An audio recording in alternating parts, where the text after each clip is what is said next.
Seminário de número 11, interdisciplinaridade, como ajustar temas atuais às carências bíblico-teológicas dos adolescentes.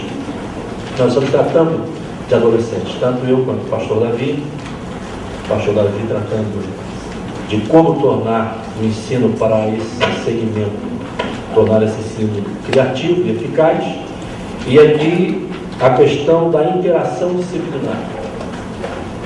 Ou seja, existem dezenas de matérias, dezenas de disciplinas, seja no campo secular, seja no campo evangélico, que se interagem. Como o professor de adolescente lida com isso, com essa interação? Como é que ele trata, diante da sua classe, essa simbiose, essa interação, essa ligação que existe entre essas disciplinas distintas, disciplinas muitas vezes diferentes. E como hoje nós vivemos uma época que nós chamamos de época da especialização, eu não sei se alguns de vocês frequentam médicos assim com uma certa regularidade, principalmente quando chega numa certa idade. E o grande problema para quem frequenta médicos é que você de repente tem que ir a 3, 4, 5, 6 médicos diferentes. Tem que ir ao cardiologista, tem que ir ao urologista, tem que ir ao... O que mais? Angiologista, e vai por aí afora. E quem não tem recursos só tem que buscar o melhor especialista, Jesus Cristo. Na verdade, fora isso, é complicado porque cada um é especialista numa área. Eu tive que fazer uma série de tratamentos agora no final do ano passado, em razão de alguma anormalidade que apareceu na área dos rins, e eu fiz uma série de exames aí, caros e sem poder fazer, mas tinha de fazer, e não trouxe nenhum diagnóstico. E ao final o urologista falou: agora você precisa ir para o nefrologista. E eu disse para ele: eu não vou nem para o nefrologista e nem para qualquer outra coisa, porque não se descobriu nada, não é verdade? Não se chegou a conclusão alguma. Mas hoje é essa característica que é estabelecida como perfil, né, da área médica. E isso também não é diferente quando estamos tratando da área do ensino. Na área do ensino existe aquilo que nós chamamos de especialização. E o que acontece? Às vezes, quando você ministra uma matéria, essa é uma matéria que por si só ela interage com outras matérias. E o aluno pergunta alguma coisa que não é da matéria em si mesmo, mas existe uma interação, mas o professor responde: não, isso não é da minha área. Trate com outro professor. O que nós estamos tentando aqui mostrar, né, nesse seminário, é que o professor, principalmente o professor de adolescentes, ele não pode ser esse especialista nesse sentido rigoroso que eu estou aqui mencionando. Ele tem que ser um professor multidisciplinar. Ele tem que ser um professor que ele tenha o mínimo de conhecimento, principalmente em relação à área bíblica. Nós temos aqui duas áreas, duas coisas distintas. A primeira é a área bíblica. Quando você ensina sobre escatologia, por exemplo, qual é a interação que nós temos entre escatologia e algumas outras disciplinas? Quem pode me ajudar? Você está ensinando sobre escatologia. A escatologia existe por si mesma, autônoma, independente, ou ela interage com outras matérias? Quais outras matérias bíblicas, por exemplo? Política seria alguma coisa secular. Vamos tratar biblicamente, matérias bíblicas. Para você viver a expectativa da escatologia, qual é o primeiro passo que você dá? No sentido da sua vida pessoal. Soteriológico, muito obrigado. Não é? Soteriologia trata de quê? Dos rudimentos da salvação. Você não chega à escatologia sem passar primeiro pelos rudimentos da salvação. Não é verdade? Qual uma outra área bíblica que a gente poderia citar aqui que tem uma inter-relação com escatologia? Santificação. Não é? A Bíblia diz: sem a santificação, ninguém verá o Senhor. Eu estou usando aqui assim, de modo muito simples, né, passando, só para a gente ter uma ideia que qualquer área da Bíblia, do conhecimento bíblico, teológico, seminista, ela não é uma área estanque, não é? Isolada, que não tem a conexão com as outras áreas. Isso no campo bíblico. Agora, em relação ao mundo secular, também de igual forma.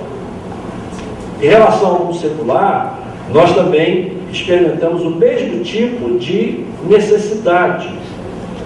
Ou seja, como é que eu vou ajustar os temas do mundo em geral? E aí, eu gostaria de destacar algumas coisas. Primeiro, é que nós estamos vivendo naquilo que chamamos de sociedade do conhecimento. Correto? A sociedade na qual nós vivemos hoje é a sociedade do conhecimento. Isso aí tem implicações muito sérias. Hoje, o conhecimento não é restrito a um grupo de privilegiados ou a um grupo de iniciados. Hoje, o conhecimento está sendo democratizado principalmente através do que nós chamamos de internet, da rede, da grande rede. Qualquer um que quiser saber sobre qualquer coisa, qual a primeira consulta que ele faz normalmente? Ele vai a uma biblioteca ou vai à internet? Na internet. Na internet você acessa tudo. Deixe-me voltar ao meu exemplo, né, desses meus tratamentos que eu fiz. Quando eu fiz o primeiro exame e veio lá acusando que eu estava com hematúria maciça, naquele primeiro momento eu desconhecia o que se tratava. O que é que eu fiz? Eu não fui para o médico, eu fui para a internet. Eu usei a internet toda descobrindo, procurando saber o que era hematúria, e você já sai dali assustado. Não é? Porque se alguém tiver com problema de hematúria, não se assuste tanto, viu? Porque diz lá, entre outras coisas, pode ser um tumor, maligno ou benigno, pode ser cálculo renal, pode ser qualquer outra coisa, e pode ser de causa desconhecida. Mas eu pulsei a internet e dali de hematúria fui para outros temas relacionados, ou outras razões, outras causas relacionadas. Ou seja, o conhecimento hoje é uma coisa extremamente democratizada, principalmente em relação ao grupo com o qual nós estamos lidando hoje, que é o grupo de adolescentes. Mais do que qualquer um de nós, quem vive fuçando a rede o tempo todo? Adolescentes, não é verdade? Eles passam ali 2, 3, 4 horas por dia, e alguns até mais do que isso, já no processo de vício, não é? Já se transformando isso num vício que precisa às vezes até de tratamento, mas eles sabem de tudo um pouco, e no frigir dos ovos não sabem nada, não é verdade? Porque esse conhecimento que você adquire de forma não acadêmica, ele tem um lado bom, mas tem um lado perigoso, não é? Porque você pode usá-lo de maneira errada, de maneira equivocada, porque você está tendo esse conhecimento sem os padrões, não é verdade? Sem os parâmetros que estabelecem os princípios desse conhecimento que você adquire de forma aleatória. Mas é esse adolescente hoje que nós estamos tendo em nossas classes. Diferente da minha época, quando eu era adolescente, ou quando nós éramos adolescentes, não é verdade? Em que o conhecimento era uma coisa restrita, era uma coisa homeopática, você tinha acesso ao conhecimento através de livros, você tinha acesso ao conhecimento através dos professores, através de uma conferência ou outra, etc. Mas, na verdade, a grande maioria de nós teve dificuldades até para estudar. A grande maioria, eu estou me usando como parâmetro, e eu creio que eu não estou de todo errado, até dificuldades para estudar, porque os nossos pais não tinham recursos. Não era fácil você frequentar uma escola de maneira que chegava no primeiro grau e ponto, acabou, cada um vai seguir a sua carreira, vai buscar uma profissão para poder ganhar dinheiro para ajudar a sustentar a família. Hoje não, hoje é diferente. Hoje o acesso ao conhecimento gera esse tipo de jovem que entende tudo um pouco e acaba não sabendo nada, não sabendo como aplicar esse tipo de conhecimento. Então, o professor, principalmente o professor cristão, ele lida com essa sociedade do conhecimento e com esse aluno, com esse adolescente que tem um conhecimento multifacetado e traz isso para dentro da classe e quer respostas para os problemas que eles têm, que eles enfrentam, e o conhecimento que eles adquirem de maneira errada muitas vezes, de maneira equivocada muitas vezes. E eu pergunto, aí é aquela grande questão: estamos nós preparados para ensinar esse aluno? Eu dei uma entrevista para a revista Ensinador Cristão e eu digo lá, entre outras coisas, que ensinar dá trabalho. Vocês concordam comigo? Tem pessoas que pensam que é fácil, que é só chegar e abrir a Bíblia e começar a falar. Ensinar dá trabalho, ensinar exige dedicação, ensinar exige preparo, ensinar exige que você tenha domínio da matéria que você ensina, ensinar exige que você tenha manejo de classe, que você saiba, como o pastor Davi já começou a lecionar na sua matéria. Então o adolescente de hoje é diferente do adolescente de 10, 20, 30 anos. Mas umas outras características aqui dentro dessa palavra mais ou menos introdutória de hoje, não é? É que o adolescente, como pessoa, ele vive uma fase que nós chamamos de fase de transição. Não é que ele não seja pessoa, ele continua sendo pessoa, na verdade, com personalidade, com caráter, com a formação que ele já vem trazendo desde a sua raiz, mas é a transição entre a infância e a vida adulta.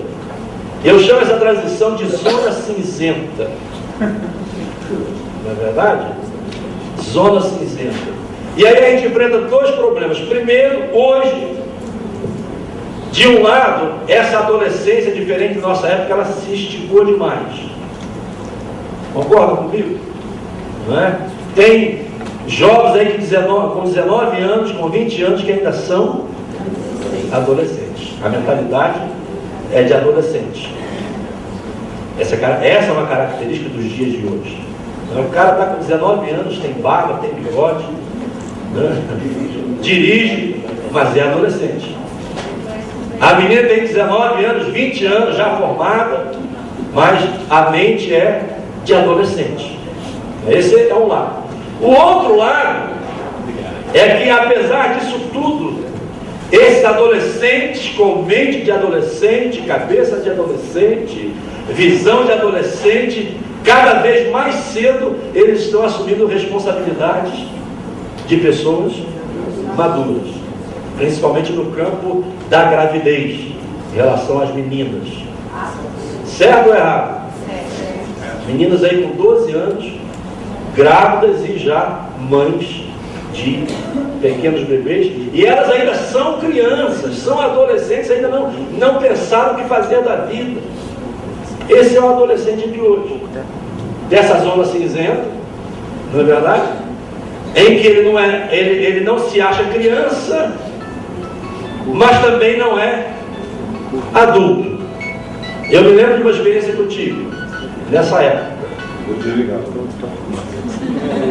Obrigado. É Jesus que está chamando aqui. Quando eu era adolescente, eu não gostava de ficar no meio das crianças. Não gostava. Mas quando eu ia para o meio dos rapazes, o que eles faziam comigo? Sai daí, moleque. Aqui não é teu lugar. E aí você fica aí nesse meio sem saber o que você é. E existe até uma expressão que às vezes os adultos usam, principalmente alguns professores de adolescentes, é que eles não são adolescentes, eles são aborrecentes. Ora, eles não são aborrecentes, eles são pessoas que passaram pela mesma fase que eu e você passamos. Não é verdade? Experimentam as mesmas sensações, claro que num mundo diferente, numa área diferente, numa época diferente, com essa fragmentação do conhecimento, com acesso a essas informações muito mais do que nós, mas as sensações são as mesmas. Os problemas são os mesmos, as dificuldades que eles enfrentam são as mesmas. E eles são seres humanos que naquele período teen, né, que vai dos 12 aos 17 anos, por aí pelo menos, precisa de um tipo de professor que saiba lidar com os problemas que eles enfrentam. Uma outra experiência minha, né, eu tenho que usar a minha, né? Eu tinha 12 anos, já era na classe de escola dominical, e gostava de uma garotinha lá, né? E eu fiz um bilhetinho para ela. E mandei o bilhetinho ao invés de parar na mão dela, parou na mão da professora. Aí vocês imaginem que eu passei, sobretudo porque, além de ser aluno da classe, eu era o filho do pastor da igreja. Nessa hora, o filho do pastor sofre mais ainda do que qualquer outro adolescente, principalmente naquela época. Eu fui chamado a vez, eu fui repreendido, eu fui quase que esculachado. E aí aconteceu comigo o que disse o pastor Davi agora há pouco. Eu pus essa professora fora do meu limite. Eu não quis mais frequentar a classe dessa professora pela maneira como ela me tratou. Ela é viva hoje ainda, e claro, já perdoei no meu coração, enquanto com ela de vez em quando, mas naquela época isso me causou um mal muito grande, pela forma como ela lidou com a situação. Isso naquela época. Agora imagine hoje nesse mundo no qual nós estamos vivendo, com toda essa situação que nós enfrentamos em relação aos adolescentes. Então, qual a importância de se entender esse perfil do adolescente? Eu li aqui Eclesiastes capítulo 2, verso 1, que diz assim: lembra-te do teu Criador nos dias da tua... Quando? Mocidade. Vou ler outra vez. Lembra-te do teu Criador nos dias da tua... Mocidade. Antes que venham os maus Dias.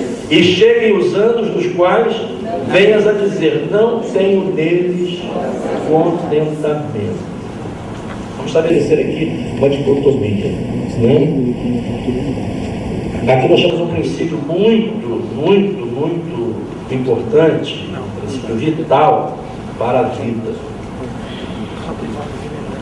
Primeiro, se estabelece aqui um contraste entre a juventude e um outro período da vida que o sábio chama de um período que gera insatisfação, que gera tristeza e que ele chama de maus dias.